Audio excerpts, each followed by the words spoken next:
Hi my dear students, hope all of you are doing fine, and in the last class we were writing that notes, right? So today in our class we are continuing our next portion of our first chapter, and what is the next portion?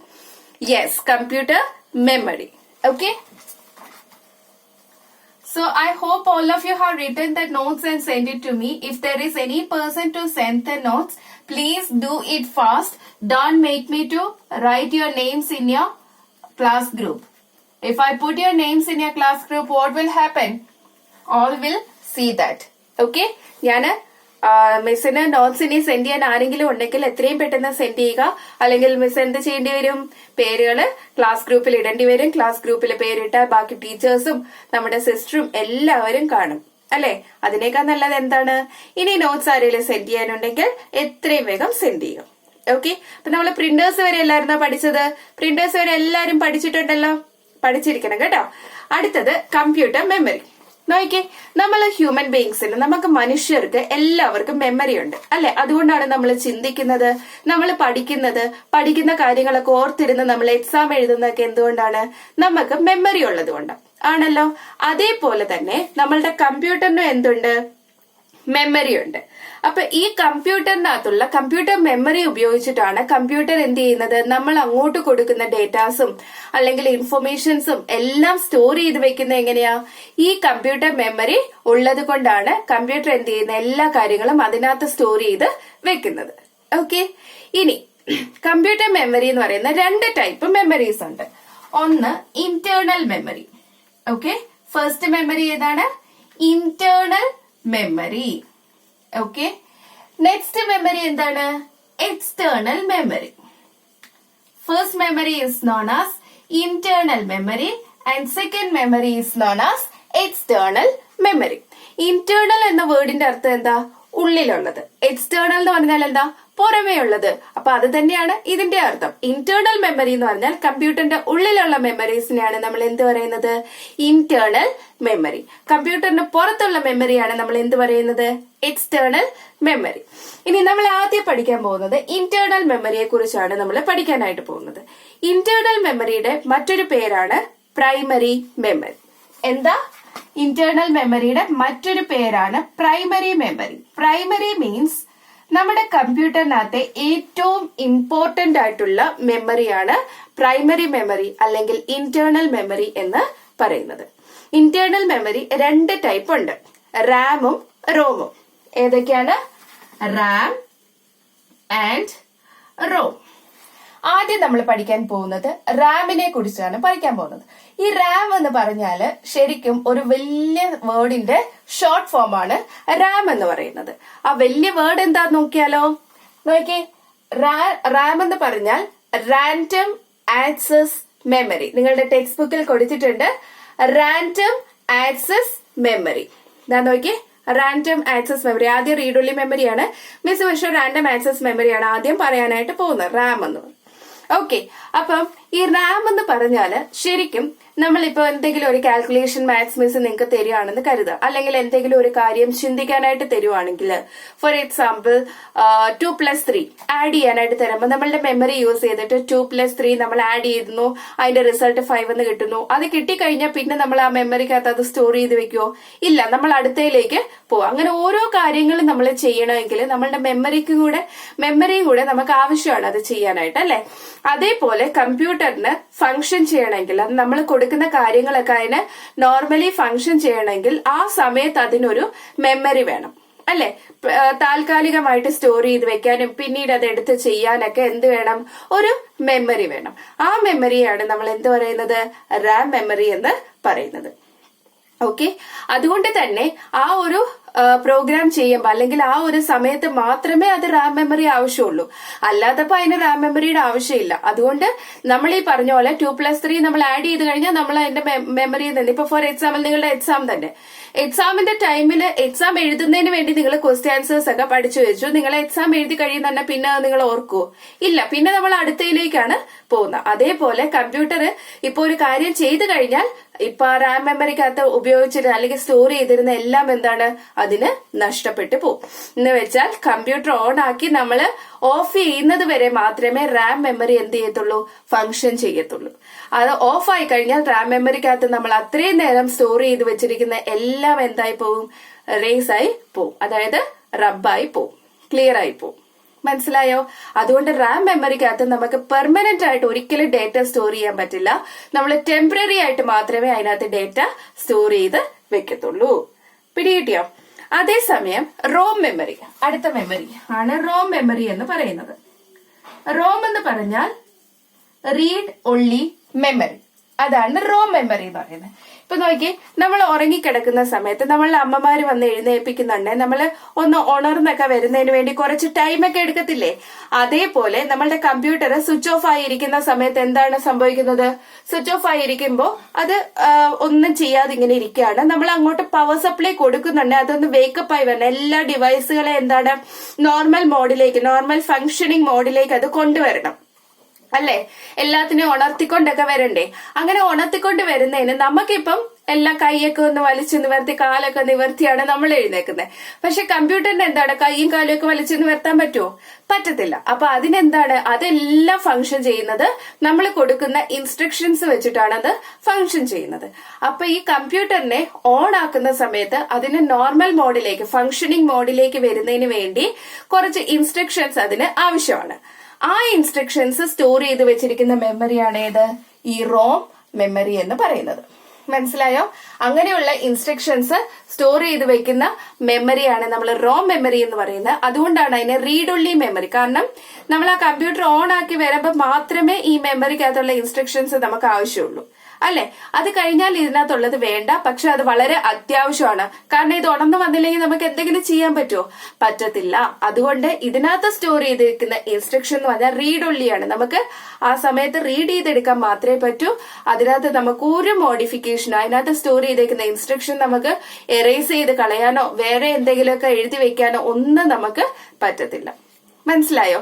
അത് നമ്മളുടെ computer ആരാണോ ഉണ്ടാക്കുന്ന manufacturers തന്നെ അതിനകത്ത് already instructions വെച്ചാണ് computer manufacture ചെയ്ത് നമുക്ക് തരുന്നത്. അതിൽ നമുക്കൊന്നും ചെയ്യാനായിട്ട് പറ്റില്ല. മനസ്സിലായോ? അപ്പൊ കമ്പ്യൂട്ടറിനെ വേക്കപ്പ് ചെയ്യുന്നതിന് വേണ്ടി ഉപയോഗിക്കുന്ന ഇൻസ്ട്രക്ഷൻസ് ആണ് റീഡ് ഒൺലി മെമ്മറിക്കകത്ത് കൊടുത്തിരിക്കുന്നത്. ഇനി നോക്കി, റീഡ് ഒൺലി മെമ്മറിയുടെ പിക്ചർ നിങ്ങളുടെ ടെക്സ്റ്റ് ബുക്കിൽ കൊടുത്തിട്ടുണ്ട്. അതേപോലെ റാം മെമ്മറിയുടെ പിക്ചറും നിങ്ങളുടെ ടെക്സ്റ്റ് ബുക്കിൽ കൊടുത്തിട്ടുണ്ട്. അപ്പൊ നിങ്ങൾ എന്നോട് ചോദിക്കും, മിസ് ഈ Ram memory, read only memory എവിടെയാണ് ഇരിക്കുന്നത് അല്ലെ? നമ്മളുടെ CPU നമ്മൾ കണ്ടില്ലായിരുന്നോ? CPU എന്ന് പറയുന്ന ഒരു ബോക്സ് പോലെ ആയിരിക്കും അല്ലെ?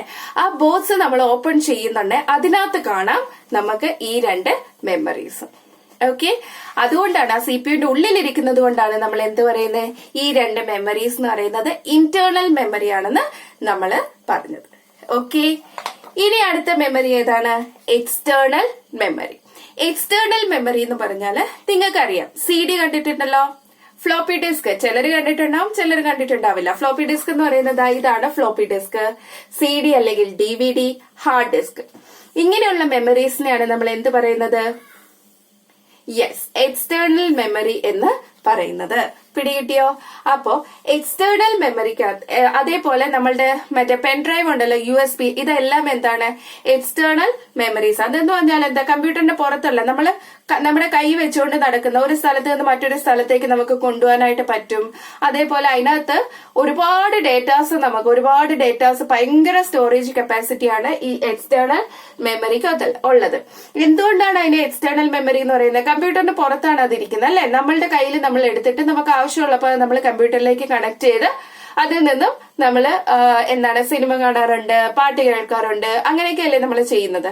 അതുകൊണ്ട് കമ്പ്യൂട്ടറിന് പുറത്തിരിക്കുന്നത് കൊണ്ടാണ് ഇതിനെ നമ്മൾ എക്സ്റ്റേണൽ മെമ്മറി എന്ന് പറയുന്നത്. പിടികിട്ടിയോ? ഈ ഫ്ലോപ്പി ഡിസ്ക് എന്ന് പറയുന്നത് പണ്ട് കാലത്തൊക്കെ യൂസ് ചെയ്തിരുന്ന ഒരു എക്സ്റ്റേണൽ മെമ്മറിയാണ് ഫ്ലോപ്പി ഡിസ്ക്. ഇപ്പൊ അങ്ങനെ നമ്മൾ ഫ്ലോപ്പി ഡിസ്ക് യൂസ് ചെയ്യാറില്ല. ഒരു ഫ്ലോപ്പി ഡിസ്ക് കഴിഞ്ഞതിന് ശേഷമാണ് CDയും DVDയും ഒക്കെ വന്നത്. ഇപ്പൊ നമ്മൾ കൂടുതൽ യൂസ് ചെയ്യുന്നത് USB അല്ലെങ്കിൽ പെൻഡ്രൈവ് ആണ് നമ്മൾ യൂസ് ചെയ്യുന്നത്. പെൻഡ്രൈവിനെ തന്നെയാണ് USB എന്ന് പറയുന്നത്. അതിനെ തന്നെയാണ് തമ്പ് എന്നും പറയുന്നത്. ഇങ്ങനെ പല നെയിംസിലും അത് അറിയപ്പെടുന്നുണ്ട്. ഓക്കെ, ഇനി ഹാർഡ് ഡിസ്ക് എന്ന് പറയുന്നതും ഈ കമ്പ്യൂട്ടറിന്റെ ഒരു സെക്കൻഡറി മെമ്മറി അല്ലെങ്കിൽ എക്സ്റ്റേണൽ മെമ്മറിയാണ്. എക്സ്റ്റേണൽ മെമ്മറിയുടെ മറ്റൊരു പേരാണ് സെക്കൻഡറി മെമ്മറി. അപ്പം ഇത് ഉണ്ടേലും ഇല്ലേലും കമ്പ്യൂട്ടറിന് ഫംഗ്ഷൻ ചെയ്യാനായിട്ട് പറ്റും. അതുകൊണ്ട് അത് അത്ര വലിയ ഇമ്പോർട്ടന്റ് അല്ല. അത് നമുക്ക് വേണ്ടി നമുക്ക് ഒരുപാട് ഡേറ്റാസ് സ്റ്റോർ ചെയ്യാനുണ്ടെങ്കിൽ നമ്മൾ യൂസ് ചെയ്യുന്നതാണ് ഈ എക്സ്റ്റേണൽ മെമ്മറി എന്ന് പറയുന്നത്. അതുകൊണ്ടാണ് അതിനെ സെക്കൻഡറി മെമ്മറി എന്ന് പറയുന്നത്. ഈ ഹാർഡ് ഡിസ്കും ഈ പറഞ്ഞ പോലെ ഒരുപാട് ഡേറ്റാസ് സ്റ്റോർ ചെയ്യുന്നതിന് വേണ്ടിയാണ് നമ്മൾ ഹാർഡ് ഡിസ്ക് യൂസ് ചെയ്യുന്നത്. ഈ ഹാർഡ് ഡിസ്ക് ഇരിക്കുന്നതും CPU-നകത്താണ് ഈ ഹാർഡ് ഡിസ്ക് ഇരിക്കുന്നത്. ഓക്കെ, അപ്പൊ മിസ് അത് ഇന്റേണൽ മെമ്മറി അല്ലേ? അല്ല, നമുക്ക് ഹാർഡ് ഡിസ്ക് അത് പുറത്തെടുക്കാൻ പറ്റും. അതുകൊണ്ടാണ് അത് ഇന്റേണൽ മെമ്മറി അല്ല എന്ന് പറയുന്നത്. പിന്നെ ഈ സെക്കൻഡറി മെമ്മറിക്കകത്ത് എല്ലാം നമ്മൾ സ്റ്റോർ ചെയ്യുന്ന ഡേറ്റ പെർമനന്റ് ആയിരിക്കും. അത് കമ്പ്യൂട്ടർ ഓഫ് ചെയ്താലും ഓൺ ചെയ്താലും ഒന്നും അത് പോവത്തില്ല. പെർമനന്റ് ആയിട്ട് സ്റ്റോർ ചെയ്യുന്ന ഡേറ്റാസ് ആണ് എക്സ്റ്റേണൽ മെമ്മറിക്കകത്ത് ഉള്ളത്. മനസ്സിലായല്ലോ?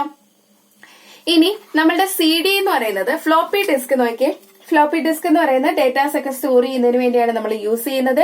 ഈസി ആയിട്ട് നമുക്ക് എവിടെ വേണമെങ്കിലും അത് എടുത്തുകൊണ്ട് പോകാനായിട്ട് പറ്റും. ഇത് നോക്കിയേ, ഇതൊരു പ്ലാസ്റ്റിക് മെറ്റീരിയൽ ആണ്. ഓക്കെ, ഈ പ്ലാസ്റ്റിക് മെറ്റീരിയലിന്റെ ഉള്ളിൽ മാഗ്നറ്റിക് പാർട്ടിക്കിൾസ് ഉണ്ട്. അതിലാണ് നമ്മൾ ഡേറ്റ സ്റ്റോർ ചെയ്ത് വെക്കുന്നത്. ഓക്കെ, നെക്സ്റ്റ് വരുന്ന CD-OR DVD. CD-OR DVD നിങ്ങൾക്ക് അറിയാം, ഒരു പാർട്ട് എന്ന് പറയുന്നത് നല്ല മൾട്ടി കളർ ആയിട്ടുള്ള ഒരു ലൈറ്റ് ഒക്കെ നിങ്ങൾക്ക് കാണാം. ആ മൾട്ടി കളർ ലൈറ്റ് ഉള്ളത് കൊണ്ടാണ് ഇതിനെ ഒപ്റ്റിക്കൽ ഡിസ്ക് എന്ന് പറയുന്നത്. ഓക്കെ, ആ മൾട്ടി കളർ ലൈറ്റ് ഉള്ളിടത്താണ് നമ്മൾ ഡേറ്റ സ്റ്റോർ ചെയ്ത് വെക്കുന്നത്. അതുകൊണ്ടാണ് CD-യുടെ ആ ഒരു ഭാഗത്ത് മാത്രം നമ്മൾ കൈ കൊണ്ട് തൊടുകയോ അവിടെ എന്തെങ്കിലും എഴുതുകയോ ചെയ്യാൻ പാടില്ല. അങ്ങനെ ചെയ്താൽ അതിനകത്ത് സ്റ്റോർ ചെയ്തിരിക്കുന്ന ഡേറ്റ നഷ്ടപ്പെടും. അതിന്റെ ഫ്രണ്ടിലുള്ള ഭാഗത്ത് മാത്രം സ്റ്റിക്കേഴ്സ് ഒക്കെ ഒട്ടിച്ചിരിക്കുന്ന അല്ലെങ്കിൽ പേപ്പറൊക്കെ ഒട്ടിച്ചിരിക്കുന്ന ആ ഭാഗത്ത് മാത്രമേ നമ്മൾ തൊടാനും അല്ലെങ്കിൽ എഴുതാനും പാടുള്ളൂ. യൂഷ്വലി ഇതിന്റെ നടുക്കൊരു ഹോള് കണ്ടു, ആ ഹോളിലൂടെ നമ്മൾ ഒരു ഫിംഗർ ഇട്ട് വേണം ഈ CD ഹാൻഡിൽ ചെയ്യാനായിട്ട്. ഒരിക്കലും ഈ പാർട്ടിൽ നമ്മൾ തൊടാനായിട്ട് പാടില്ല. ഓക്കെ, പിന്നെ എന്താണ് USB പെൻഡ്രൈവ്. പെൻഡ്രൈവിന്റെ കാര്യം ഓൾറെഡി നമ്മൾ പറഞ്ഞു. ഈസി ആയിട്ട് നമുക്ക് ഡേറ്റാസ് ഒക്കെ സ്റ്റോർ ചെയ്യാനും ഒരു സ്ഥലത്ത് നിന്ന് മറ്റൊരു സ്ഥലത്തേക്കൊക്കെ കൊണ്ടുപോകാനും പറ്റുന്നതാണ് USB ഡ്രൈവ് അല്ലെങ്കിൽ എന്താ പെൻഡ്രൈവ്, അതും അല്ലെങ്കിൽ തമ്പ്. ഇനി നമ്മളിപ്പോ CD പറഞ്ഞു, DVD പറഞ്ഞു, ഫ്ലോപ്പി ഡിസ്ക് പറഞ്ഞു, ഹാർഡ് ഡിസ്ക് പറഞ്ഞു, USB പറഞ്ഞു. അപ്പൊ ഇതെല്ലാം നമ്മൾ കമ്പ്യൂട്ടറിനകത്ത് ഘടിപ്പിക്കുന്ന ആ ഒരു ഭാഗത്തിന് പറയുന്നതാണ് ഡ്രൈവ്. ഇപ്പൊ ഫ്ലോപ്പി കമ്പ്യൂട്ടറിനകത്ത് എവിടെയാണോ ഇടുന്നത് അതിനെയാണ് നമ്മൾ ഫ്ലോപ്പി ഡിസ്ക് ഡ്രൈവ് എന്ന് പറയുന്നത്.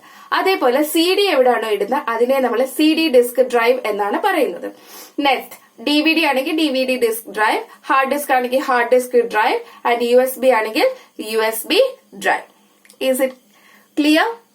നെക്സ്റ്റ് നമ്മൾ പഠിക്കാൻ പോകുന്നത് ബിറ്റും ബൈറ്റും. ബിറ്റും ബൈറ്റും എന്ന് പറഞ്ഞാല് നമ്മളുടെ കമ്പ്യൂട്ടർ മെമ്മറിയെ നമ്മൾ കാണിക്കാൻ വേണ്ടി, ഇപ്പൊ നമ്മൾ നോക്കിയാൽ നമ്മൾ അങ്ങോട്ടും ഇങ്ങോട്ടും കമ്മ്യൂണിക്കേറ്റ് ചെയ്യാൻ വേണ്ടി നമുക്കൊരു ലാംഗ്വേജ് ഉണ്ട്. ഇംഗ്ലീഷോ മലയാളമോ ഹിന്ദിയോ അങ്ങനെ ഏതെങ്കിലും ലാംഗ്വേജ് യൂസ് ചെയ്തിട്ടായിരിക്കും നമ്മൾ അങ്ങോട്ടും ഇങ്ങോട്ടും കമ്മ്യൂണിക്കേറ്റ് ചെയ്യുന്നത്, സംസാരിക്കുന്നത്, അല്ലെ? അതേപോലെ കമ്പ്യൂട്ടറിനും ഒരു ലാംഗ്വേജ് ഉണ്ട്.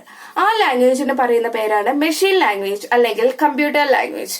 ആ ലാംഗ്വേജ് നമുക്കൊന്നും മനസ്സിലാവത്തില്ല. കാരണം എന്താന്ന് വെച്ചാൽ നമുക്കിപ്പോ സംസാരിക്കുന്നതിന് വേണ്ടി നമുക്ക് ഒരുപാട് ലെറ്റേഴ്സ് ഉണ്ട്. ABCDEFG ഇംഗ്ലീഷിലാണെങ്കിൽ, അതേപോലെ 0 മുതൽ 9 വരെയുള്ള നമ്പേഴ്സ് ഉണ്ട്. അങ്ങനെ ഒരുപാട് ലെറ്റേഴ്സ് നമുക്ക് ഉണ്ട്. പക്ഷെ കമ്പ്യൂട്ടർ ലാംഗ്വേജ് എന്ന് പറയുന്ന മെഷീൻ ലാംഗ്വേജ് എന്ന് പറയുന്ന അതിന് രണ്ട് നമ്പേഴ്സേ അതിനകത്തുള്ളൂ. ആ നമ്പേഴ്സ് ആണ് 0 and 1. മനസ്സിലായോ?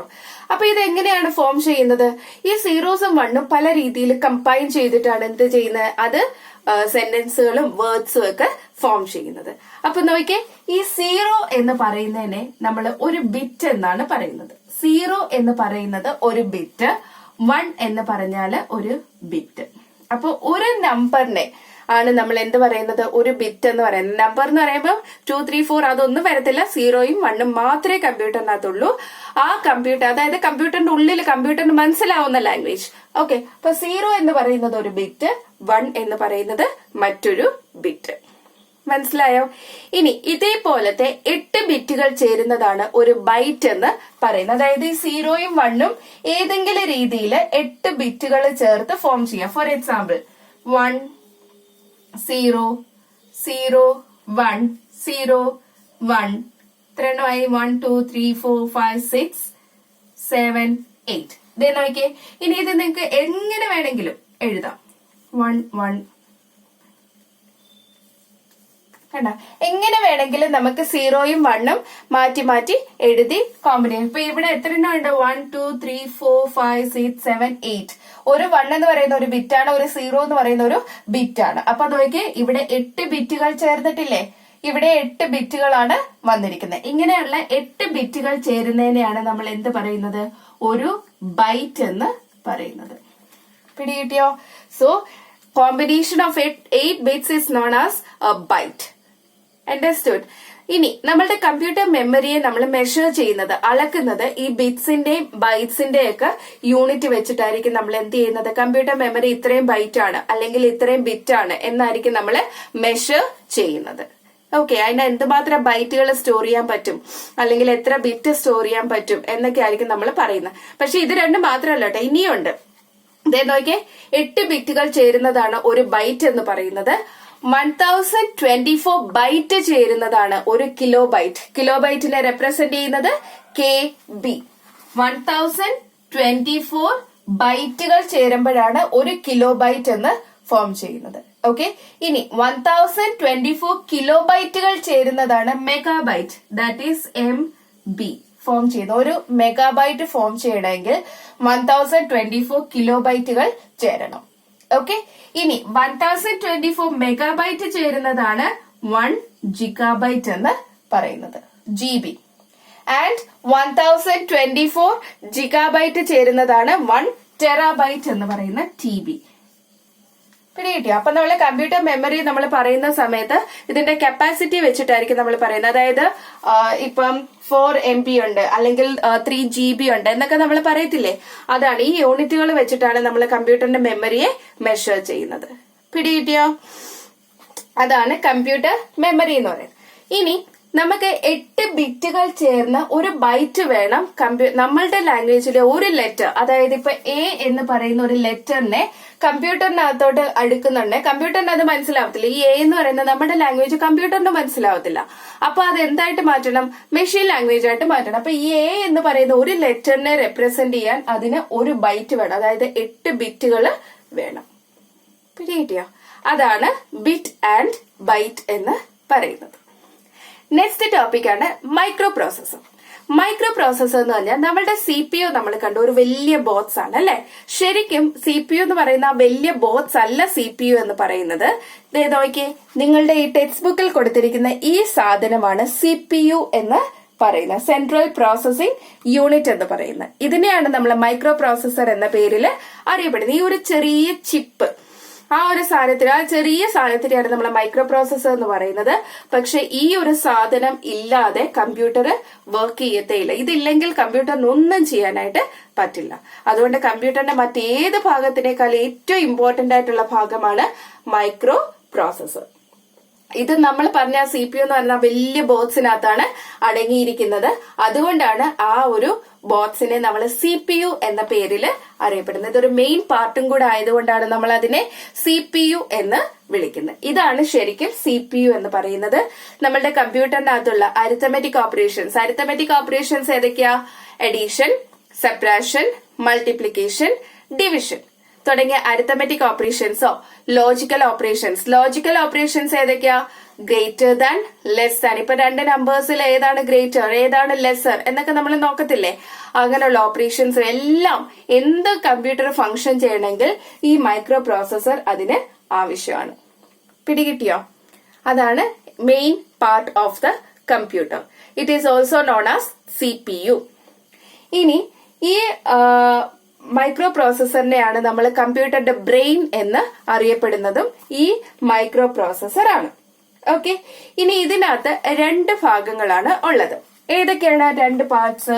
2 parts are there in a microprocessor and the 2 parts are known as control unit and arithmetic logic unit. Control unit ആണ് CU, arithmetic logic unit ആണ് ALU. പിടികിട്ടിയോ?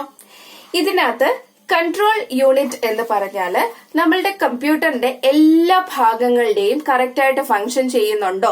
ഒരു വർക്ക് നമ്മൾ യൂസർ എന്ന് പറഞ്ഞാൽ കമ്പ്യൂട്ടർ യൂസ് ചെയ്യുന്നവരെയാണ് നമ്മൾ users എന്ന് പറയുന്നത്. അപ്പൊ യൂസർ കൊടുത്തിരിക്കുന്ന ആ ഒരു വർക്ക് കമ്പ്യൂട്ടർ കൃത്യമായിട്ട് ചെയ്യുന്നുണ്ടോ? ആ വർക്ക് ചെയ്യുന്നതിന് ഏതൊക്കെ പാർട്സ് ആണ് കമ്പ്യൂട്ടറിന്റെ ആവശ്യമായിട്ടുള്ള, അവരെല്ലാം പങ്കെടുക്കുന്നുണ്ടോ ഈ വർക്കിൽ, തുടങ്ങിയ എല്ലാ കാര്യങ്ങളും നോക്കുകയും അവരെ കൺട്രോൾ ചെയ്യുകയും. ഇപ്പൊ നമ്മളുടെ സ്കൂളിൽ ഒരു പ്രിൻസിപ്പൽ ഉണ്ടല്ലേ, സിസ്റ്റർ അല്ലേ നമ്മളെ എല്ലാ കാര്യങ്ങളും നോക്കുന്നത്. അല്ലെങ്കിൽ നമ്മുടെ വീട്ടിലാണെങ്കിൽ നമ്മളുടെ അമ്മമാരുണ്ട്, അച്ഛന്മാരുണ്ട്, അവരാണ് നമ്മുടെ കാര്യങ്ങളെല്ലാം നോക്കുന്നത്, നമ്മളെ കൺട്രോൾ ചെയ്യുന്നത് അവരാണ് അല്ലെ. അപ്പൊ അതേപോലെ നമ്മളുടെ കമ്പ്യൂട്ടറിനകത്ത് എല്ലാ കാര്യങ്ങളെയും കൺട്രോൾ ചെയ്യുന്നതിന് വേണ്ടിയും അതിന്റെ പ്രോപ്പർ ഫംഗ്ഷനിങ് ഒക്കെ ചെക്ക് ചെയ്യുന്നതിന് വേണ്ടിയും നമ്മൾ യൂസ് ചെയ്യുന്ന ഒരു CPU-നകത്തുള്ള ഒരു പാർട്ടിനെയാണ് നമ്മൾ എന്ത് പറയുന്നത്? കൺട്രോൾ യൂണിറ്റ് എന്ന് പറയുന്നത്. പിടികിട്ടിയോ? അടുത്തത് arithmetic logic unit. Arithmetic logic unit എന്ന് പറഞ്ഞാൽ അതേപോലെ കൺട്രോൾ യൂണിറ്റ് ആണ് എന്ത് തീരുമാനങ്ങൾ, ഇപ്പൊ ഒരു പാർട്ട് എന്തെങ്കിലും വർക്ക് കൊടുക്കണമെന്നുണ്ടെങ്കിൽ അതൊക്കെ തീരുമാനം എടുക്കുന്ന ആരാണ്? ഈ കൺട്രോൾ യൂണിറ്റ് ആണ്. അടുത്ത അരിത്തമെറ്റിക് ലോജിക് യൂണിറ്റ് എന്ന് പറഞ്ഞാൽ മിസ് ഓൾറെഡി പറഞ്ഞു, അരിത്തമെറ്റിക് ഓപ്പറേഷൻ. അരിത്തമെറ്റിക് ഓപ്പറേഷൻ ഏതൊക്കെയാ? Plus, minus, multiplication, division. Logical operations ഏതൊക്കെയാ? Greater than, less than, equal to. ഇങ്ങനെയുള്ള എല്ലാ ഓപ്പറേഷൻസും പെർഫോം ചെയ്യുന്നതിന് വേണ്ടി നമ്മൾ യൂസ് ചെയ്യുന്ന CPU-ന്റെ ഒരു ഭാഗത്തിനെയാണ് നമ്മൾ, ഒരു പാർട്ടിനെയാണ് നമ്മൾ എന്ത് പറയുന്നത്? അരിത്തമെറ്റിക് ആൻഡ് ലോജിക് യൂണിറ്റ് എന്ന് പറയുന്നത്. പിടികിട്ടിയോ? ഓക്കെ. ഇനി അടുത്തതാണ് മദർ ബോർഡ്. മദർ ബോർഡ് എന്ന് പറഞ്ഞാല് മിസ് പറഞ്ഞു, ആ CPU എന്ന് പറയുന്ന ആ ഒരു വലിയ ബോക്സ് ഇല്ലേ, അത് നമ്മൾ ആ സ്ക്രൂ ഒക്കെ അഴിച്ച് നമ്മൾ എടുക്കുവാണെങ്കിൽ ആദ്യം നമ്മൾ കാണുന്നത് ഇങ്ങനെ നോക്കിയേ, ഇതേപോലൊരു ബോർഡായിരിക്കും നമ്മൾ അതിനകത്ത് കാണുന്നത്. പിടികിട്ടിയോ? അപ്പൊ ഈ ബോർഡിനകത്താണ് നമുക്ക് വേണ്ടുന്ന എല്ലാ കാര്യവും. നമ്മളിപ്പോ പഠിച്ച റാമും റോമും അതേപോലെ മദർ ബോർഡ് മൈക്രോ പ്രോസസറും എല്ലാം അടങ്ങിയിരിക്കുന്നത് ഈ ഒരു ബോർഡിനകത്താണ്.